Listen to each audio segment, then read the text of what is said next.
Então, convido os irmãos para abrirem suas Bíblias na primeira carta de João,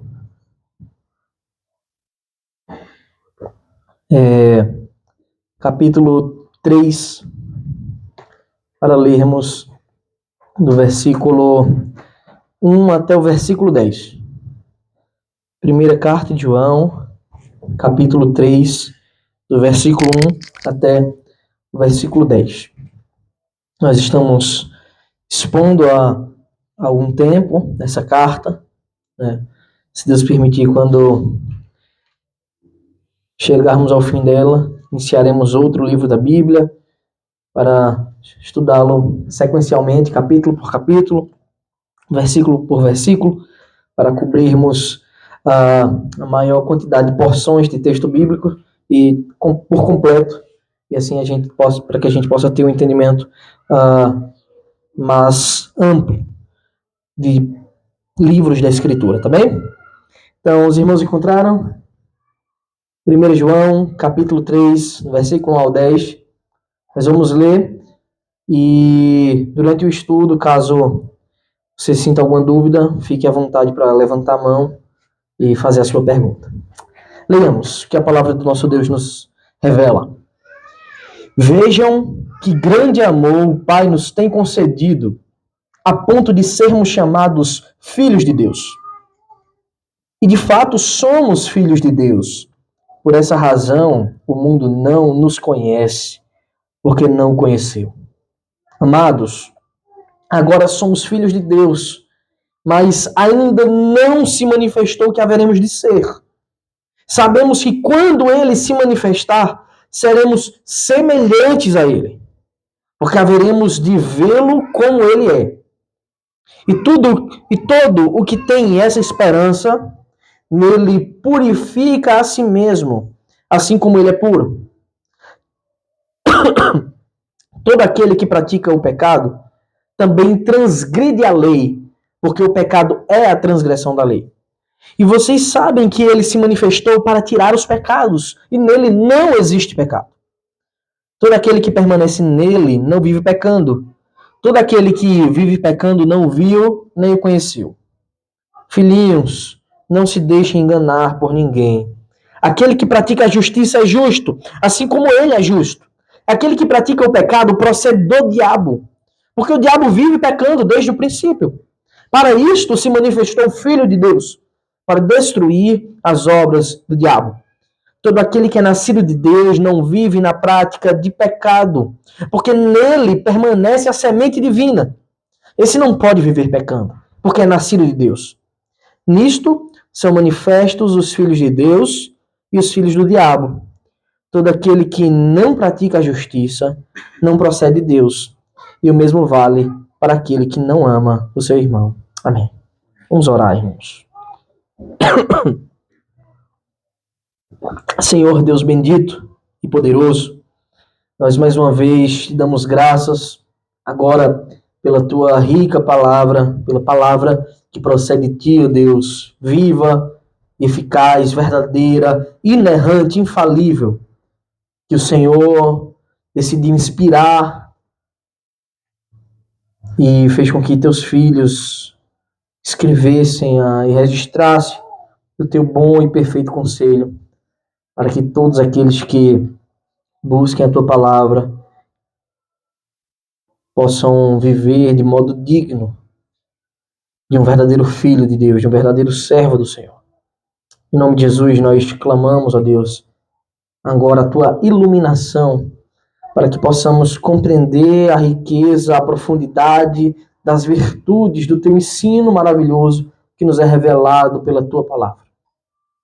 Nós clamamos a ti por essa iluminação, porque os nossos olhos muitas vezes ainda têm sido olhos cobertos pelo pecado. E muitas vezes não compreendemos como deveríamos compreender, mas de uma vez por todas o Senhor já nos salvou, já nos resgatou. E nós recorremos a ti, pois o Senhor pode iluminar toda a nossa vida. Pode trazer luz para toda escuridão que se aproxime. Em nome do seu Filho amado, Deus, Senhor Jesus Cristo, nós oramos, clamando a tua misericórdia e a tua bênção para essa noite. Amém. Então, irmãos, fiquem à vontade para perguntar se surgirem dúvidas, tá bem? Eu já havia dito que a melhor maneira para estudarmos, né? A melhor maneira de se estudar essa carta de João é lidar com parágrafos. Porque João, ele trabalha, ele expõe verdades em parágrafos. Isso é muito interessante. E nós iniciamos um parágrafo na semana passada, com 2 versículos, com os versículos 28 e 29. Né? E esse parágrafo, apesar de haver uma interrupção no capítulo, não inicia-se outro parágrafo. A gente sabe que essa adição de capítulos e versículos, ela é bem posterior, né, à escrita de João. Mais de 1000 anos depois, aqui versículos e capítulos são adicionados para facilitar, para mapear a escritura. E aí nós vimos que João, ele começa esse parágrafo novo, e é possível que vire e mexe, ele volte para assuntos, para temas que ele já tratou anteriormente, que a gente já viu.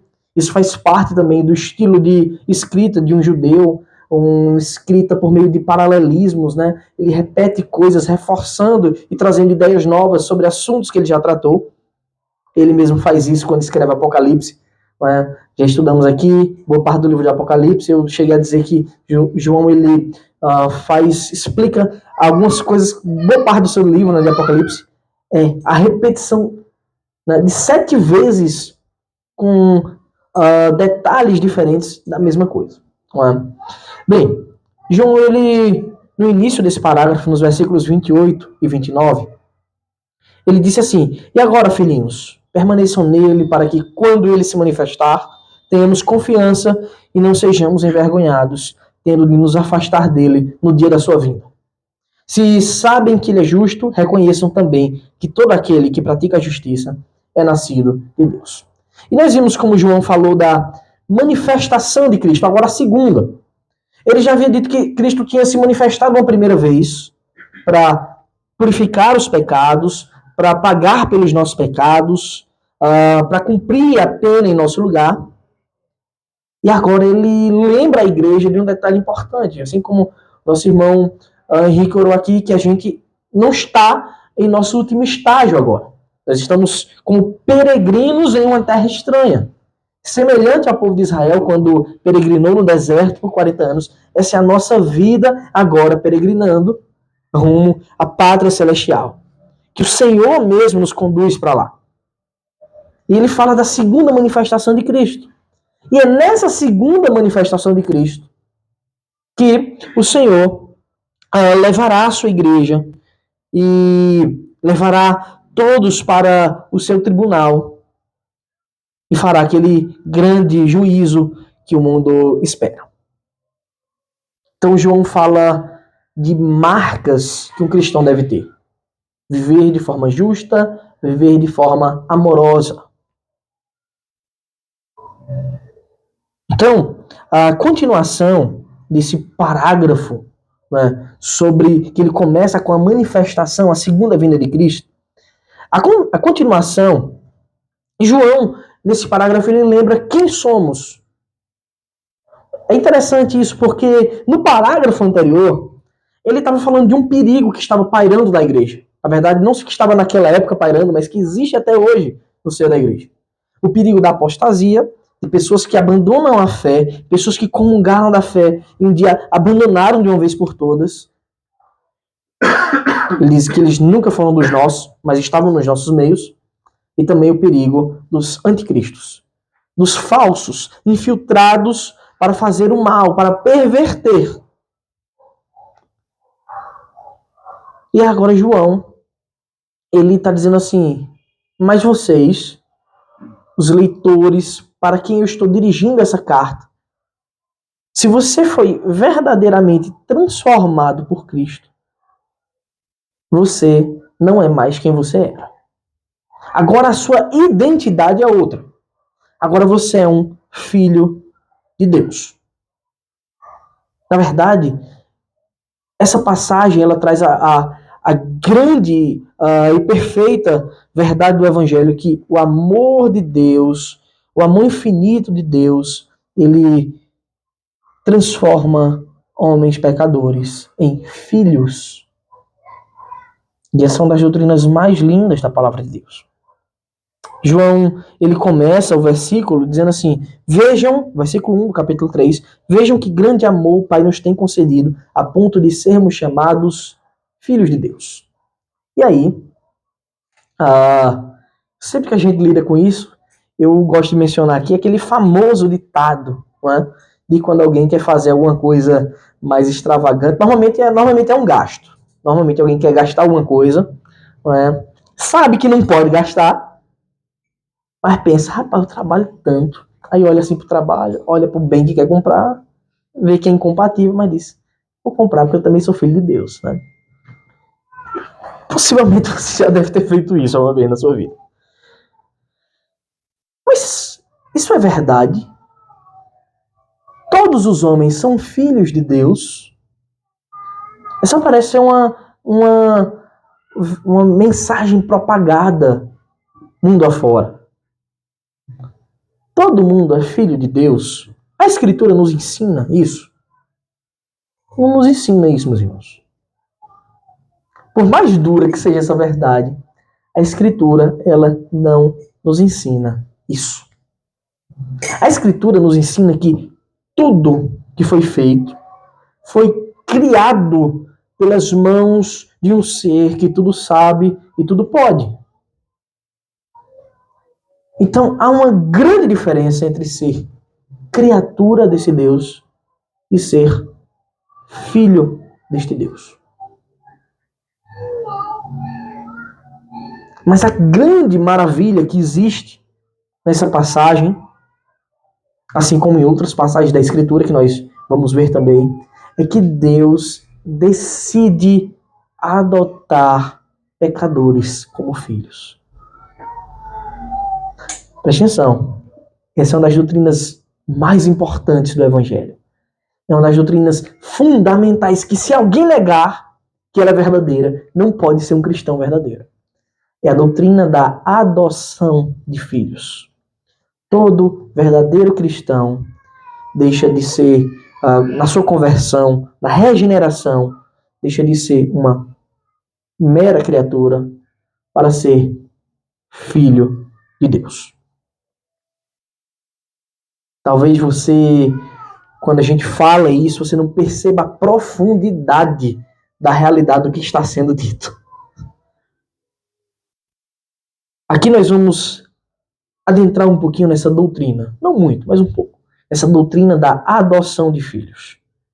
Bem, o versículo 1 completo do nosso texto diz assim: vejam que grande amor o Pai nos tem concedido, a ponto de sermos chamados filhos de Deus. E de fato somos filhos de Deus. Por essa razão, o mundo não nos conhece, porque não o conheceu. Esse texto ele faz uma diferença bem grande entre membros do mundo, aqui são pessoas que comungam da ética mundana, caída, tá? Que está sob o domínio do diabo, e as pessoas que são filhos de Deus. Você consegue perceber? João diz que nós somos filhos de fato. E é por essa razão de sermos filhos que o mundo não nos conhece. Opa! Então tem que haver uma diferença entre essas duas pessoas, entre esses dois grupos. Nós vamos ver que a conclusão disso, lá no final do versículo 10, por aí, João vai dizer que essas pessoas são filhos do diabo. Infelizmente. Então aqui, meus irmãos, o que nos é revelado nessa doutrina é um amor que é perfeito. É um amor que é transcendental. A criatura finita sendo feito filho do ser infinito e poderoso, daquele que é a própria existência, daquele que é a própria vida. O pecador sendo transformado em filho daquele que é infinitamente puro, totalmente santo. O impotente tornando-se filho do onipotente. É impossível entrarmos diante dessa verdade e não dar glórias a Deus dizendo: louvado seja o Senhor por essa bênção infinita. Essa é uma das doutrinas não só fundamentais do Evangelho, diretamente associada à doutrina da salvação pela graça, mas ela também é uma das doutrinas mais lindas que encontramos na Escritura. É por causa disso que nós podemos, como Paulo escreve, clamar: Abba, Pai. É por causa disso que o Senhor Jesus nos ensina uma coisa que os judeus não tinham noção. Quando ele diz: quando orarem, orem assim. Se de fato vocês são filhos de Deus. Pai nosso que está nos céus. Então, essa filiação, meus irmãos, que João fala, a filiação que Cristo ensina em sua oração, a filiação que a palavra de Deus testemunha,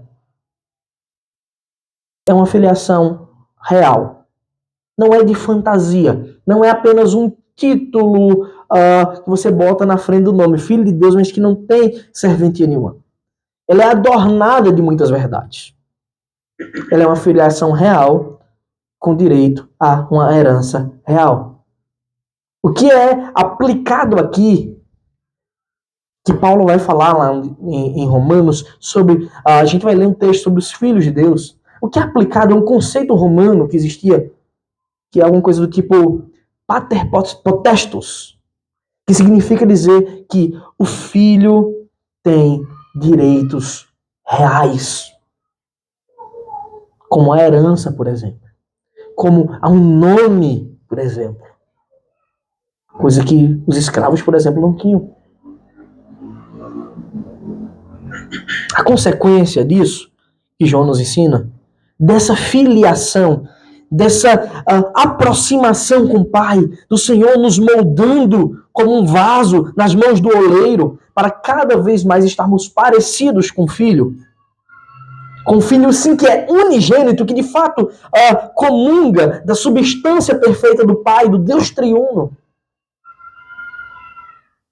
A consequência disso é que o mundo não nos conhece. Não há como ter comunhão. É isso que João está dizendo. É impossível haver uma comunhão perfeita. Você ainda pode nutrir algumas amizades em determinado grau, em determinado nível. Mas chega um momento que isso não pode transcender. Porque o mundo não nos conhece de verdade. É o significado de comunhão. O mundo não pode pensar como nós pensamos. O mundo não pode viver na mesma ética que nós vivemos, porque eles estão tão manchados pelo pecado, coisas que nós também estivemos. A não ser que Deus os transforme, resgate-os das trevas para a luz. Não podemos ter nenhuma comunhão com o mundo, porque eles vivem debaixo de outra ótica. Eles têm outro pai.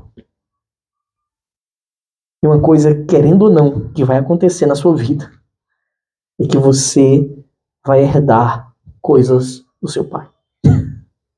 Sejam comportamentos, características. Então aquele que é transformado por Deus, que recebe uma nova vida, torna-se uma nova criatura, que nasce com uma criancinha que começa a receber o leite materno, os rudimentos da fé, ele começa a ser novamente moldado como uma criança, para se parecer com seu pai. Coisa que nós, que já andamos há um tempo na fé, devemos demonstrar publicamente. Que de fato o nosso caminhar com o Senhor, lembra que João já falou sobre ter comunhão com o Pai, e só é possível ter comunhão com Ele se andarmos na luz, porque Ele é luz. Então, para que isso torne-se uma evidência de nossa salvação, de nossa filiação, é importante que nós apresentemos o fruto do Espírito. Uma transformação de vida real. A doutrina da adoção de filhos ela é muito linda. O nosso Deus, ele se relaciona conosco de muitas maneiras. De muitas maneiras sublimes. E uma das formas que ele tem de se relacionar com os seus eleitos, com o seu povo que se converte de verdade, é adotando-os como filhos. Eu trouxe aqui um artigo, um recorte, né, de um dos artigos da Confissão de Fé Batista de 1644. Veja, essa não é a Confissão de Fé que nós adotamos, a de 1669. Né? Essa é um pouco rudimentar, veio um pouquinho antes, né, que é de 1644. E no artigo 27, ele fala justamente sobre a adoção. Diz assim: Deus, o Pai, o Filho e o Espírito é um com todos os crentes em sua plenitude. Olha, falando da unidade do Pai com a igreja, coisa que João já falou. Quanto aos seus relacionamentos, eles são como cabeça e membros, ou seja, nosso relacionamento com Deus, a igreja e Cristo. Cristo é o cabeça, nós os membros do corpo. Como casa e habitantes. Como marido e esposa, nós somos a esposa, a noiva, aguardando a vinda de seu filho. Deus também é um com os crentes como luz e amor, em sua herança e em toda a sua glória. E isso acontece de tal modo que todos os crentes, em virtude desta união e unidade com Deus, tornam-se filhos adotivos de Deus. Qual é a consequência disso? E co-herdeiros com Cristo, da herança de todas as promessas desta vida e da que está por vir. Então nós nos tornamos co-herdeiros. Esse prefixo co significa junto com. Herdeiros junto com Cristo. Ele, o Filho unigênito, e nós agora herdeiros com ele, como filhos adotivos, fazendo parte de fato da família de Deus. E os textos são muitos que a gente poderia lidar, né? A gente poderia falar de João, quando diz que a todos quantos creram, deu-lhes o poder de serem feitos filhos de Deus, a saber, aos que creem no seu nome. Ou seja, na conversão isso acontece. Nós podemos lembrar daqui de um texto lindo de Isaías, Deus assegurando para os seus filhos verdadeiros, um amor infinito, um amor constante que não abandona. Quando ele faz a pergunta lá, pode a mãe que amamenta esquecer do filho que precisa do leite, que precisa mamar?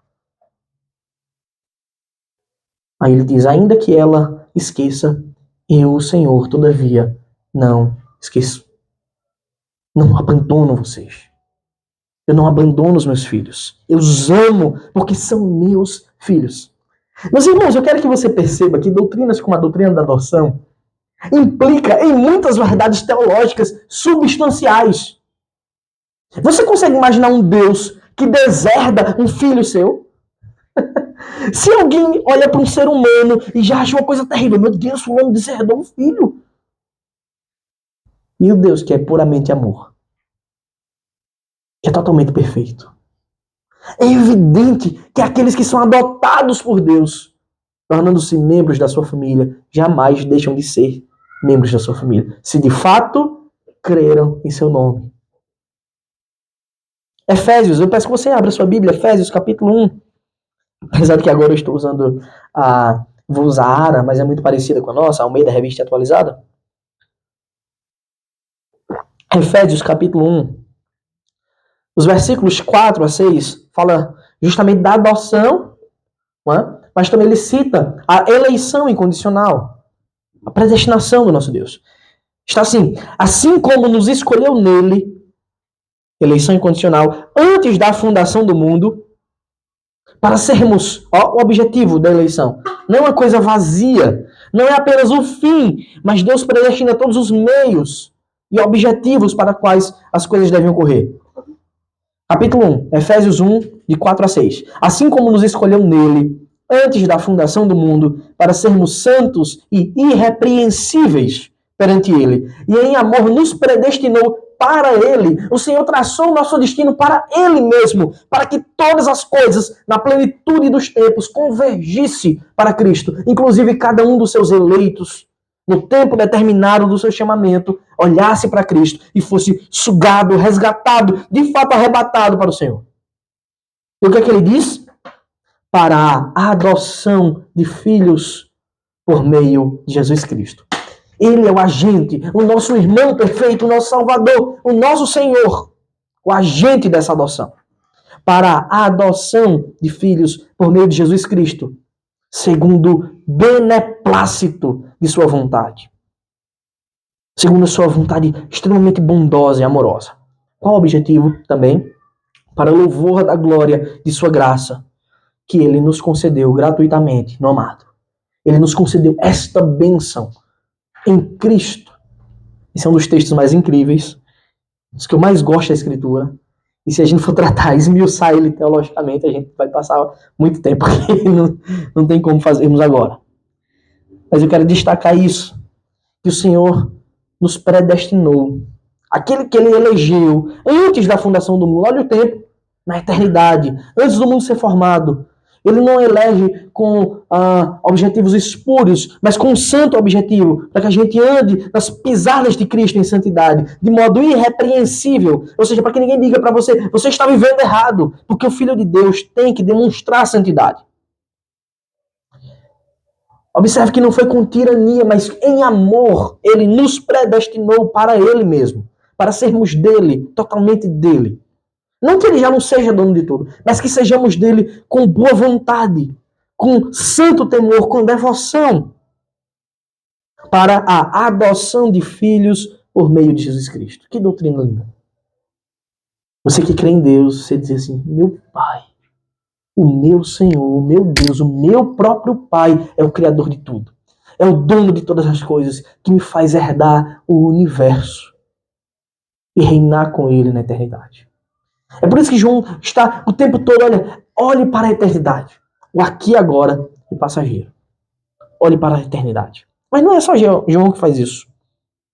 Convido você agora a abrir outro texto incrível, um dos textos mais incríveis também da Escritura, que é Romanos 8, a partir do versículo 12. Também não vou fazer uma exposição desse texto, mas vou citá-lo apenas para que a gente perceba a profundidade dessa doutrina da adoção. Romanos 8, versículos de 12 a 17, diz assim: assim, pois, irmãos, somos devedores. Nós devemos, a nossa dívida é infinita e nós não temos como pagar. Nem a carne, não devemos a carne, como se constrangidos a viver segundo a carne. Porque o pecado já não nos domina mais. Aí Paulo diz, porque se viverdes segundo a carne, caminhais para a morte, mostrando a incapacidade do homem carnal, sem Deus, sem a ação do Espírito Santo, se salvar. É necessária a intervenção divina em nossa vida. Porque se viverdes segundo a carne, caminhais para a morte. Agora, olhe o que acontece com a intervenção de Deus. Mas se pelo Espírito Santo, o Espírito da promessa, se com a ação divina vocês mortificardes os feitos do corpo, certamente vivereis. Essa é a mortificação do pecado. É fazer com que o pecado não tenha mais efeito sobre as nossas vidas, que a gente não sinta mais prazer neles. Pois todos os que são guiados pelo Espírito de Deus são o quê? São filhos de Deus. Não tem como ser guiado e não ser filho. Mas também não tem como não ser guiado pelo Espírito de Deus e ser um filho. Só há como ser filho se você for guiado pelo Espírito de Deus, se ele habita em seu coração. Por quê? Porque não recebestes o espírito de escravidão para viverdes outra vez atemorizados. Porque antes nós éramos escravos, agora não mais.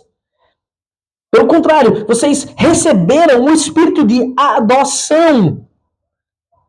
E é por causa disso, é baseado nele, que clamamos, Abba, Pai. É porque Cristo, é porque o Espírito Santo nos eleva ao Pai como filhos, por meio do beneplácito de sua vontade, por meio da obra de Cristo, que nós podemos olhar para Deus e dizer, Ele é, de fato, nosso Pai. É isso que significa Abba, Pai. E agora? Muita gente já me conversaram comigo, né, sobre isso, já me interromperam uma vez para dizer, olha, eu creio, mas fico com medo de não ser um filho de Deus. Fico com medo de, naquele grande dia, e aí? Ele diz assim, o próprio Espírito testifica com o nosso Espírito que somos filhos de Deus. O Espírito Santo que nos confirma. Não é uma voz a Deus diz, você é filho de Deus. Ele nos confirma testificando a mudança em nossa vida. O nosso procedimento novo e diferente agora, quando restaurados por Deus. O próprio Espírito testifica com o nosso Espírito que somos filhos de Deus. Qual a consequência disso? Ora, se somos filhos, somos também herdeiros. Herdeiros de Deus e co-herdeiros com Cristo, ou seja, junto com Cristo. Se com ele sofremos, também com ele seremos glorificados.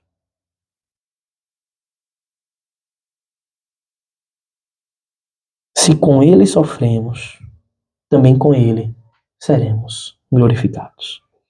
Nós somos chamados para sermos participantes de Cristo, vivendo para a sua glória.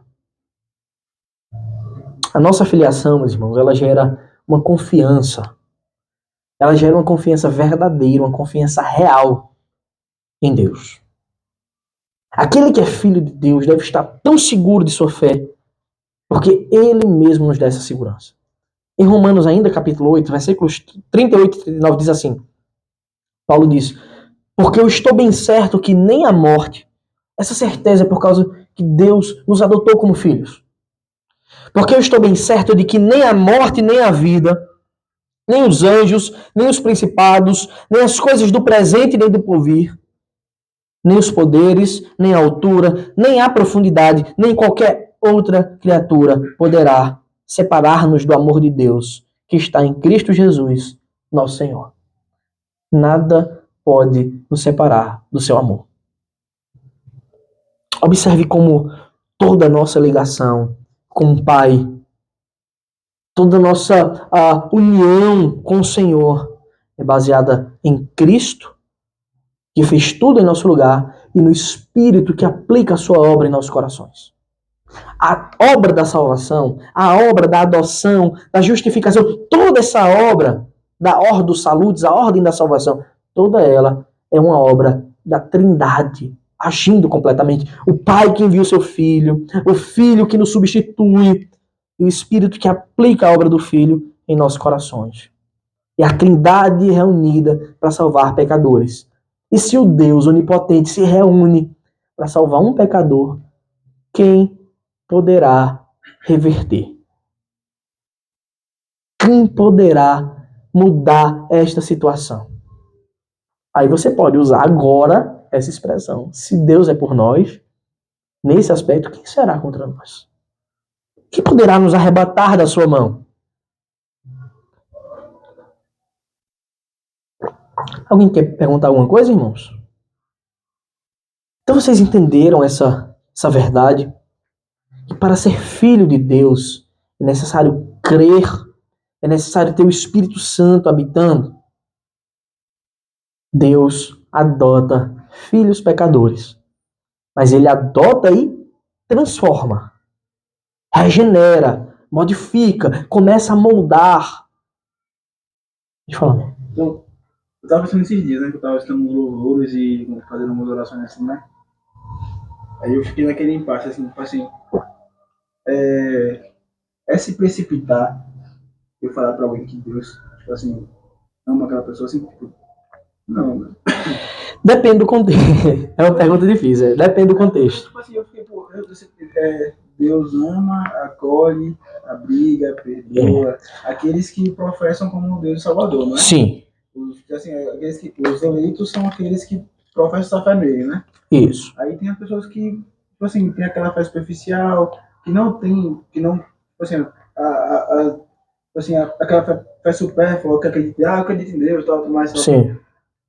Aí, tipo assim, aí você vê, tô dizendo assim, uma linguagem social. Sim, para poder lidar com pessoa com pouco conhecimento. Pessoas, é importante, tipo assim, é porque as pessoas têm de se sentir, dessa sensibilidade de se sentir querido, amado. Sim, é sim. bonito ouvir, tipo assim, poxa, que Deus te ama, assim, que toca no coração, às vezes, até transforma, assim, às vezes, né? Aí eu fiquei, será que eu tô sendo leviano? Não, eu vou explicar. Você falou um tema interessante.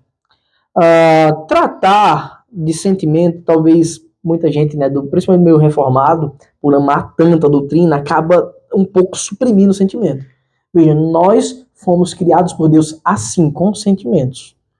E Deus, ele se relaciona conosco de acordo com a nossa natureza.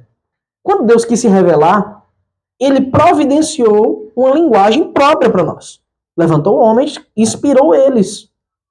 E aqui é uma confluência, né, nessa doutrina, né? Porque João, quando escreve, ele deixa de ser João. Você vê as características de João. João quis usar aquelas palavras, mas ao mesmo tempo que ele quis usar, foi Deus movendo ele.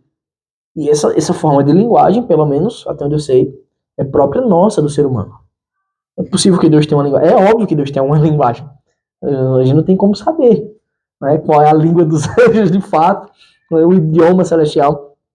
Mas em outras áreas a gente vê isso. Deus se relaciona conosco de acordo com a nossa natureza, com as nossas dificuldades. Então, o nosso Deus é um Deus que também nos conforta. É um Deus que enxuga as lágrimas.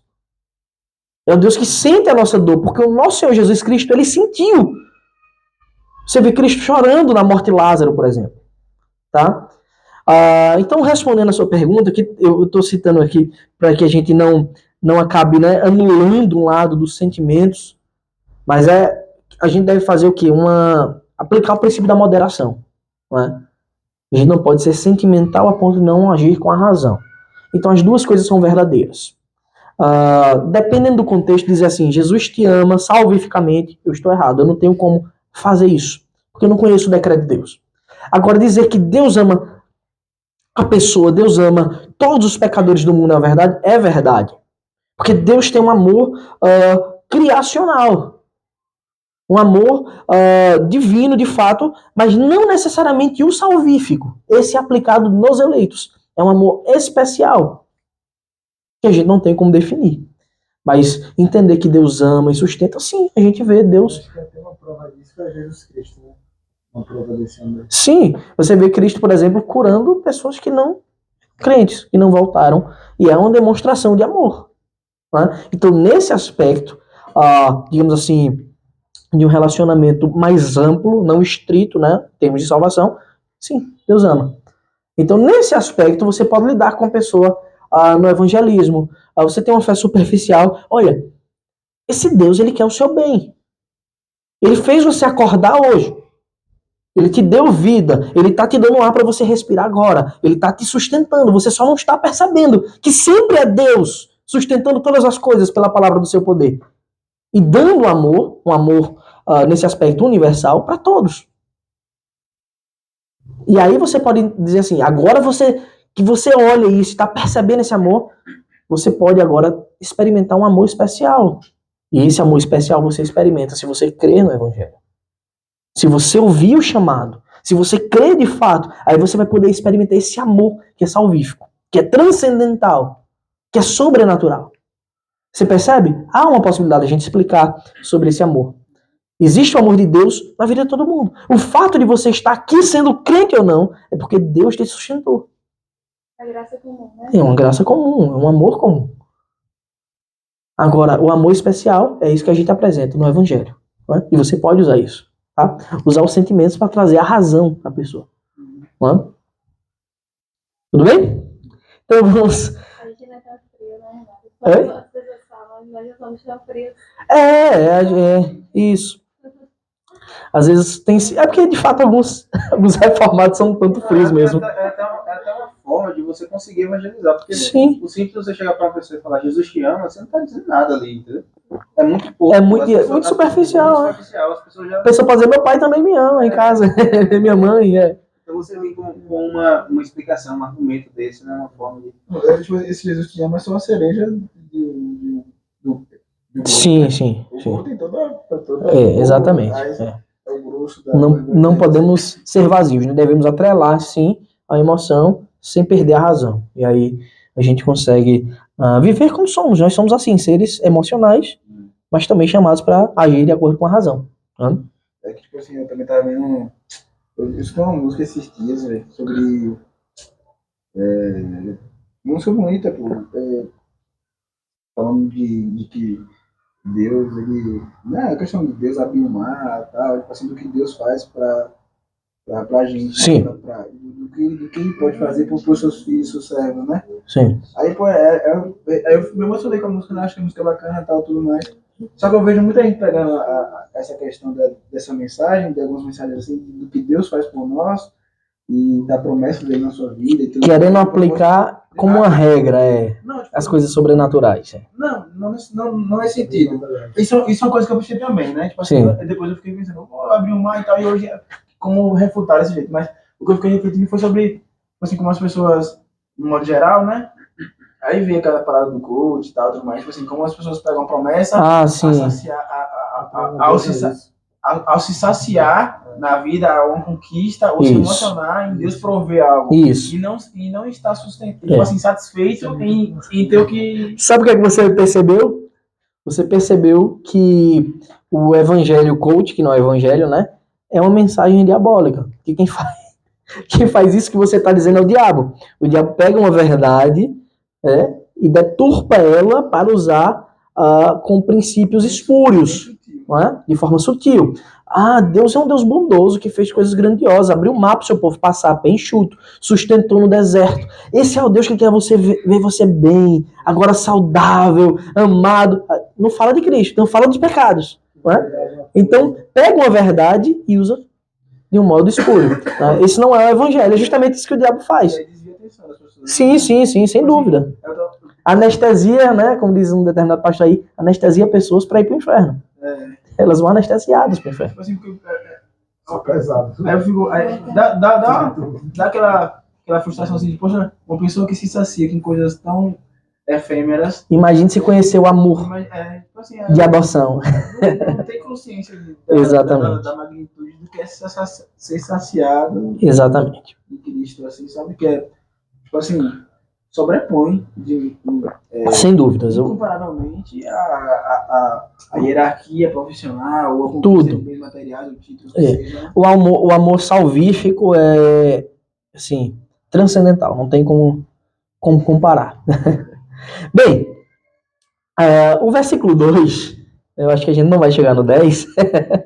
O versículo 2 diz assim: amados, agora somos filhos de Deus. É muito interessante isso. João, ele aponta o que nós já somos, no sentido do que Deus fez por nós. Amados, agora somos filhos de Deus, mas ainda não se manifestou o que haveremos de ser. E João não está dizendo que a gente vai deixar de ser filho, tá? Ele está falando sobre como será a nossa natureza. Por quê? Sabemos que quando ele se manifestar, seremos semelhantes a ele. Veja que o tema da manifestação de Cristo ainda não terminou, por isso que ainda é o mesmo parágrafo. Sabemos que quando ele se manifestar, seremos semelhantes a ele, porque haveremos de vê-lo como ele é. Então, ao passo que essa é uma grande mensagem de alegria, se nós já somos amados por Deus, se já fomos salvos, não é? Se somos filhos de Deus, veja com que grande amor o Senhor nos amou, a ponto de sermos chamados filhos de Deus. Olha aqui, que coisa incrível que João disse. Aí ele continua dizendo, e ainda nem se manifestou o que nós seremos.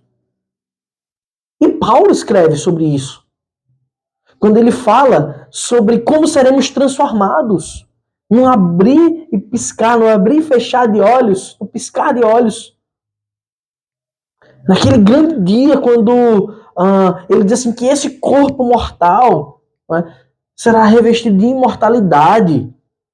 E a corrupção será totalmente arrancada de nós, seremos revestidos de incorruptibilidade. Ainda não se manifestou, a gente não sabe o que é viver sem as amarras ainda, sem o que nós chamamos de presença do pecado. Esse é o estágio final da salvação. João continua, já falei antes aqui, que ele está na tensão do já, mas ainda não. Nós já somos salvos, nós já somos filhos de Deus agora. Mas ainda não se manifestou o que seremos na eternidade. Já fomos perdoados, libertos da escravidão, mas nós ainda, infelizmente, vivemos na presença do pecado. Ainda não se manifestou o que haveremos de ser. Mas quando Cristo se manifestar, quando Cristo vier pela segunda vez, sobre as nuvens do céu, com poder e grande glória, aí nós finalmente seremos como ele é. Qual o sentido aqui? De pureza. Não seremos onipotentes, tá, irmão? Isso Deus reserva apenas para si. Não seremos oniscientes, não seremos Deus, óbvio. Mas seremos puros, totalmente sem amarras pecaminosas, sem defeitos da carne. Então essa mensagem, João está dizendo assim, estejamos atentos e vigilantes quanto à nossa condição. Nós já somos filhos de Deus. E o que ele vai discorrer, e a gente vai ver mais na frente, não hoje, mas na próxima semana, é que se nós já somos filhos de Deus, nós devemos andar de acordo com a nossa nova natureza.